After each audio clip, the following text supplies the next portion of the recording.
দেখি তো মেয়েটা কি করছে। কি রে, সারাদিন শুধু বই বই বই, একবারই ফোন দেখতে ইচ্ছে করে না? আমার ফোন দেখতে ভালো লাগে না, আমার বই পড়তে ভালো লাগে। কেন সারাক্ষণ কেন বই পড়বি তুই? তুই একবার ফোন দেখবি না? আমার ফোন দেখতে ভালো লাগে না। কেন ভালো লাগে না? কারণ আমার পড়তেই ভালো লাগে। মা পুকুর পাড়ে সারাদিন শুধু কবিতা পড়া এই সমস্ত। একবার তো ফোনটা দেখতে পারিস, ফোনে কত সুন্দর সুন্দর রিলস বানানো হয়, কত সুন্দর সুন্দর গেম খেলা হয়, সেগুলো তো করতে পারিস।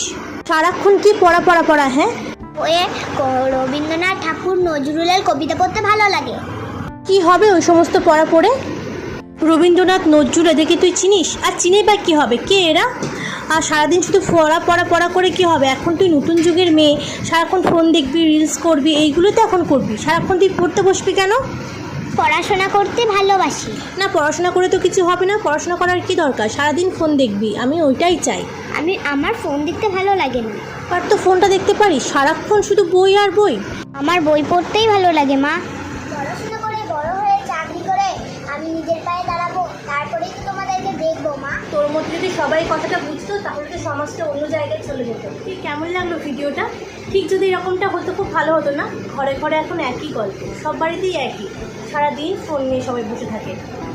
আর ছোটো থেকে বড় কাউকেই বাদ দেওয়া যায় না, যদিও সোশ্যাল মিডিয়া, গেম, নানা রকম কাজে সবাই ব্যস্ত থাকে। জিনিসটা যদি উল্টোটা হতো, ওরা এসে ছেলেমেয়েদের বলতো কী রে সারাদিন বই পড়বি, একবার ফোনটা দেখ, এই জিনিসটা যদি হতো তাহলে কত ভালো হতো, তাই না? তো সেই জিনিসটা তো এখন পাওয়া যাবে না, হবেও না। শুধুমাত্র চেষ্টা করলাম জিনিসটাকে উল্টো করলে কেমন দেখায় সেটাই করার। কি তুই কি সারাদিন ফোন দেখবি? না। পড়াশোনা করবি তো? হ্যাঁ। ও বলেছে পড়াশোনা করবে। সবাই কথা দিতে বলে যে আমি ফোন বেশি দেখবো না, পড়াশোনা করবো।